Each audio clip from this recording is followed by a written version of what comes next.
Olá, tudo bem com você? No capítulo 3 de Atos, nós vemos que o templo continuava sendo importante para Pedro e João. Eles iam ao templo, eles pregavam naquele ambiente. E o templo para você também é importante? Você tem ido à igreja? Faz bem irmos à igreja e ali nos alimentarmos espiritualmente, louvarmos a Deus em comunidade. Faça como João e Pedro, vá ao templo, vá à igreja. Naquele ambiente, o aleijado ficava todos os dias na porta do templo, mas ele era invisível. Há muitos invisíveis hoje também. Que Deus nos ajude a enxergá-los, a ajudá-los, a dar atenção a essas pessoas que muitas vezes passam despercebidas. Pedro não tinha dinheiro, mas tinha o maior tesouro do universo, Jesus, e foi esse tesouro que ele ofereceu àquele homem invisível, aquele aleijado à porta do templo. Muitos pastores de hoje, infelizmente, só podem dizer: tenho ouro e prata, e só.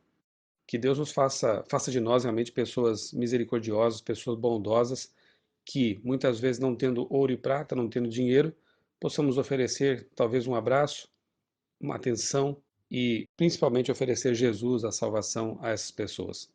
A salvação, a cura, a esperança, o braço estendido devem ser oferecidos de graça pela igreja. O verdadeiro discípulo de Jesus ajuda os aleijados a se levantar.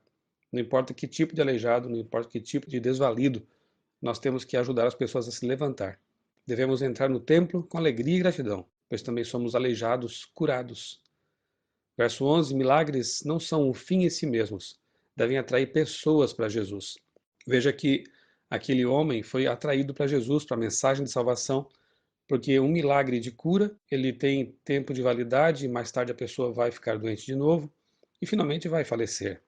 Então, os milagres, os projetos sociais, aquilo que a igreja faz para o bem das pessoas, o bem material, o bem emocional, enfim, devem sempre ter em vista algo mais importante, mais profundo, maior do que tudo isso: a salvação eterna das pessoas.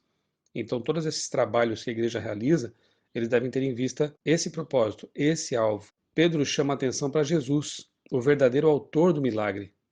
A religião nunca deve ser usada para autopromoção. Isso a gente vê claramente no verso 12.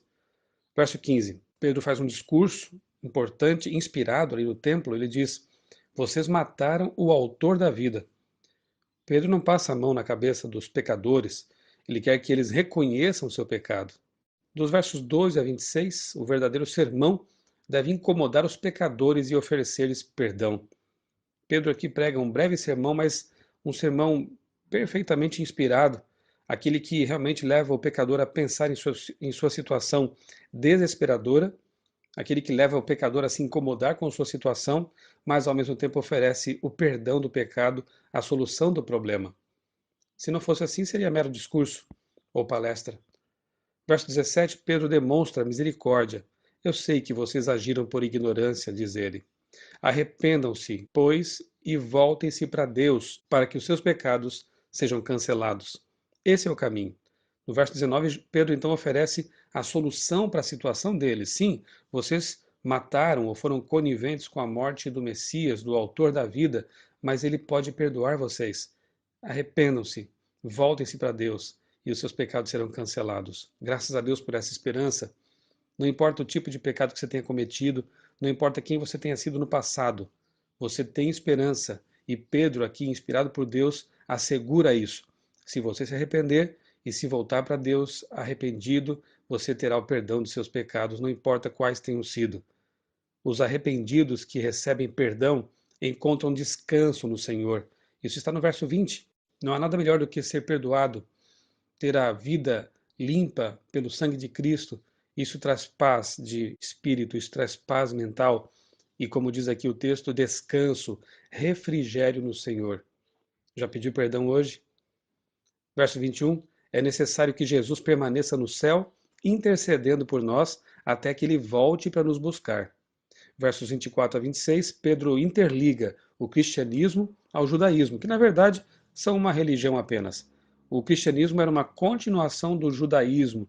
Jesus veio mostrar de forma muito clara, embora ele tenha mostrado também que o judaísmo tinha excessos, tinha distorções teológicas, mas a igreja cristã, digamos assim, nasce com Adão e Eva e vem atravessando toda a história, chegando aqui ao nosso tempo. Essa igreja é baseada na Bíblia, nas verdades bíblicas, e assim deve ser. Verso 26 ainda, os judeus tiveram o privilégio de ter sido os primeiros a receber Jesus. Pena que muitos não aproveitaram essa oportunidade. O capítulo 3 aqui que estamos analisando começa com o milagre de cura de um aleijado e termina com o maior de todos os milagres, a conversão. Que você passe por esse milagre. Que Deus lhe ofereça também essa cura, seja espiritual ou física, mas que especialmente você aceite Jesus, aquele que perdoa e aquele que traz uma nova vida e paz ao nosso coração.